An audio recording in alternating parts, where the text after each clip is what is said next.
شروع کرتا ہوں اللہ کے پاک نام سے جو بڑا مہربان نہایت رحم والا ہے۔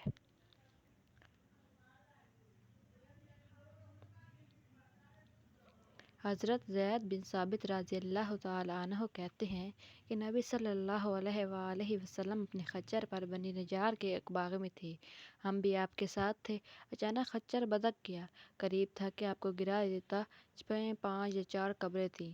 آپ صلی اللہ علیہ وآلہ وسلم نے فرمایا، ان قبروں والوں کو کون جانتا ہے؟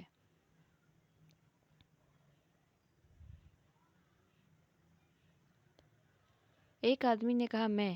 آپ صلی اللہ علیہ وآلہ وسلم نے فرمایا، یہ لوگ کب فوت ہوئے؟ اس نے کہا، زمانہ شرک میں۔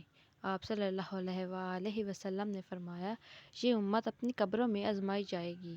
اگر مجھے اس بات کا خدشہ نہ ہوتا کہ تم اپنے مردے دفن نہ کرو گے تو میں اللہ تعالیٰ سے دعا کرتا کہ تمہیں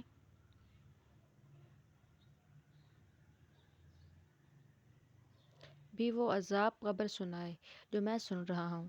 زید نے کہا، پھر آپ ہماری طرف متوجہ ہو گئے اور کہنے لگے، آگ کے عذاب سے اللہ کی پناہ مانگو۔ صحابہ کہنے لگے، ہم آگ کے عذاب سے اللہ کی پناہ میں آتے ہیں۔ آپ صلی اللہ علیہ وآلہ وسلم نے فرمایا، قبر کے عذاب سے اللہ کی پناہ مانگو۔ صحابہ نے کہا، ہم قبر کے عذاب سے اللہ کی پناہ میں آتے ہیں۔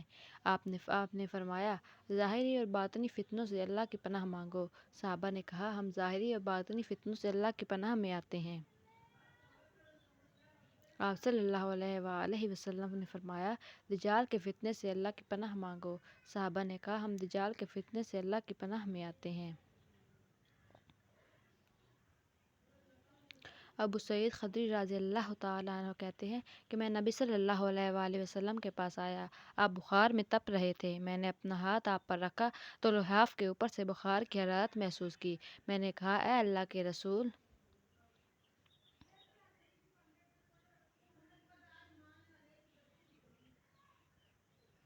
یہ کتنا شدید ہے۔ آپ صلی اللہ علیہ وآلہ وسلم نے فرمایا، ہمیں تکلیف بھی دگنی دی جاتی ہے اور اجر بھی دگنا دیا جاتا ہے۔ میں نے کہا، اے اللہ کے رسول! لوگوں میں سب سے زیادہ آزمائشیں کس پر آتی ہیں؟ آپ صلی اللہ علیہ وآلہ وسلم نے فرمایا، انبیاء علیہ السلام پر، پھر نیک لوگوں پر۔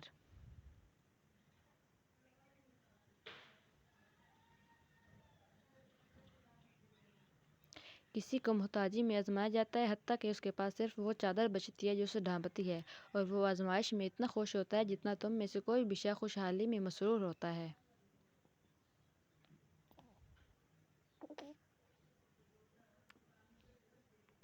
پیارے دوستو، ہماری مزید ایسی ویڈیوز دیکھنے کے لیے ہمارے چینل کو سبسکرائب کریں اور ہماری ویڈیو کو لائک کریں۔ شکریہ، جزاک اللہ۔